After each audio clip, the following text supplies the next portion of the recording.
People, Deluded, I'm back again. Good morning, I hope you're all doing well and safe. Good morning, good afternoon, good evening, depending on where you are on this earth. Now, there isn't too much to talk about in terms of Arsenal or Arsenal rumours. It's the same old stuff. We know the bulk of it, or what seems to be the flavour of the week, is Gabriel signing for Arsenal. And I do see a lot of conflicting reports in relation to Gabriel, people. On one hand, you hear that Napoli have an agreement with him. They will make no further move on him in terms of agreeing personal fees and a personal terms, and a fee with the club, because they're trying to resolve the future of Koulibaly, who's been linked with a whole host of clubs. I don't know if they want to pair the two together. I don't know if they want Gabriel to be a long-term replacement. They feel that unless Arsenal do something dirty, they have their player. Equally, you have heard Arsenal feel confident about their player. We've agreed terms with the player. We've got a transfer fee agreed or in mind with Lille, and it's just a case of playing the waiting game. You know, as you don't know, Gabriel's in France. Not too sure in terms of a medical how it works, because I could be wrong, but aren't France on the list of quarantine nations by the UK? So it might be a bit techie to get around the medical. So it probably will be a time-consuming operation. It could be completed quite quickly, but it's because of restrictions. But from what I can find online, Arsenal's offer of 24 million euros for Gabriel has been accepted by Lille. The player must now decide whether to move to the Emirates. Arsenal made a firm bid for Gabriel and are keen on the player, but he has a few options in mind to choose from before making the move. So yeah, Arsenal are now simply playing the waiting game for Gabriel. So it's just like I said, it's just down to Gabriel. And for me, I want him to take his time. He's a young man, you know. There's probably a whole host of decent projects for him, you know. But on one hand, if he's got to take time to decide to sign for Arsenal, just based on what we know as fans, because it might not be this, but I don't want him to sign purely because obviously I think he's a decent player. But if you have to think twice about signing for a club, is this the right club for you? Are you the right club for us? No matter if I think you're a better player and a better option than what we have. But on the other hand, you know, when I remove my Arsenal allegiances, he should take his time. You know, there's enough reasons to sign for Arsenal. There's enough reasons to sign for Napoli. He's previously been linked with a lot of other clubs, so he has to make a big decision, and he owes it to himself to take time with his family and analyse all the situations. Hopefully, it's a case of when and not if this deal will be done, similar to potentially Aubameyang's new deal, what's gone quiet. But yeah, in relation to that, we'll see what happens, people. We will have to see. In relation to Willian, you don't know we've signed Willian already, but ESPN Brazil was saying, and I just felt it found some insights. They said Arsenal met Willian with negotiations on 3 separate occasions, all of which were with Mikel Arteta. Edu played a major role in completing the deal in cooperation with the player's agent Kaya Jarupkin. Bayern Munich, Man City and Manchester United all made an offer of a 2-year contract to Willian before he eventually joined Arsenal. So make of that what you will, folks.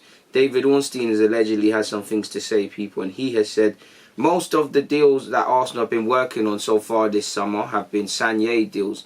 If you look at the proposal transfer of Gabriel, Partey, contract renewal negotiations for Aubameyang, the wheels have been set in motion by Sanllehi. Now, on one hand, obviously, you know, if he set all the motions and doing the groundwork and then left, it leaves us in a bit of a pickle and concerns us. But you'd like to imagine other members of our board were involved in operations and can pick up where we left off. You know, you've got Vinay, who's very smart with the books from a football operations perspective. Edu can chime in and stuff, and Mikel Arteta has greater emphasis. So while he's not dotting I's and crossing T's, he's probably got to do his bit more to convince players personally to sign for this project. I hope potential deals we've tied up, you know, like imagine if we have, you know, we will sign Partey, we will sign Gabriel, and Aubameyang will sign a new deal. If these things are to be done, I hope that it's a case of where we can pick off where we left off, and stuff like that. I hope it's not resetting all negotiations.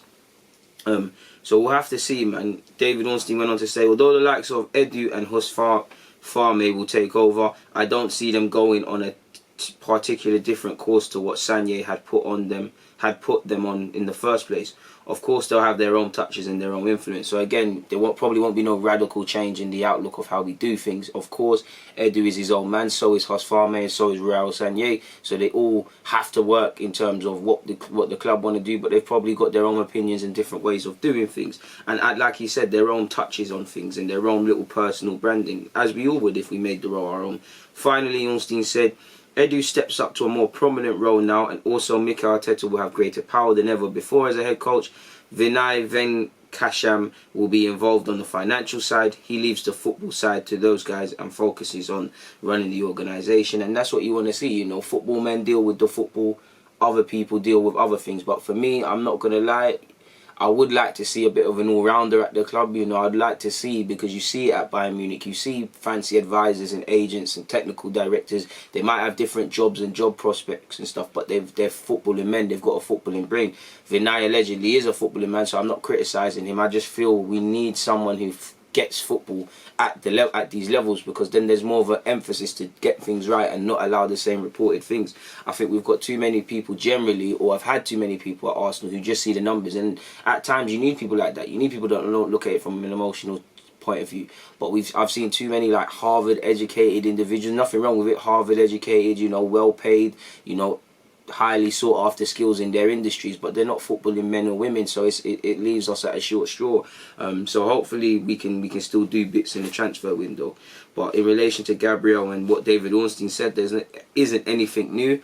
In relation to Arsenal's pre-season plans, we know we're not going abroad, people. There is restrictions. We can technically fly, but in terms of a China tour or America tour, which pre-season clubs and our clubs are accustomed to, probably kiss that one goodbye and forget about it. But apparently Arsenal will have UK-based friendlies around the Community Shield match against Liverpool, with all pre-season training due to take place at London Colney due to COVID-19 guidelines. Obviously, that's with health and safety, and you know you want to see that.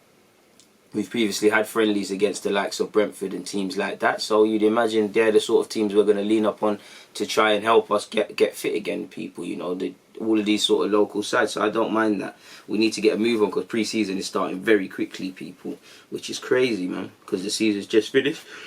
Finally, people, in relation to Trey Coyle and Medley, I'm sure you all saw they got minutes in the 3-1 victory in pre-season against Watford FC for Gillingham. Let's hope for both of them to have a success in League One, as with everybody else. But, you know, in terms of the EFL trophy, one of the only times, if you're in Arsenal's under-23s, that you're going to get to play against proper men's sides. Gillingham have been named in our group, people. It's Arsenal have been drawn alongside Crawley Town, Gillingham and Ipswich in Group B of the EFL Trophy. So there's fantastic tests for our players, people. You're playing Ipswich, you're playing Crawley, two very decent sides, very mature sides in comparison to our age. And you know, Gillingham as well, League One side, is going to be a difficult side to try and beat. Obviously, Trey Coyle and Medley are going to play against their teammates, or for this season, former teammates. So it's an interesting one, what will happen in that one, people.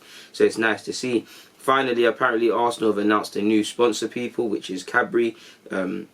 We are delighted to announce Cadbury, the UK's favourite chocolate, owned by the Mondelez International, as the official snacking partner of Arsenal Football Club. So yeah, man, you've seen pre-season plans, you've heard about sponsorship, pre-season plans, sponsorships, EFL, we've spoken about Gabriel, we've touched on Willian, and we've echoed David Ornstein. So there isn't much to speak about, there isn't anything groundbreaking or new, but that's all I have to speak about or say. So I'm going to get out of here. It's always a pleasure. DG, I'm out.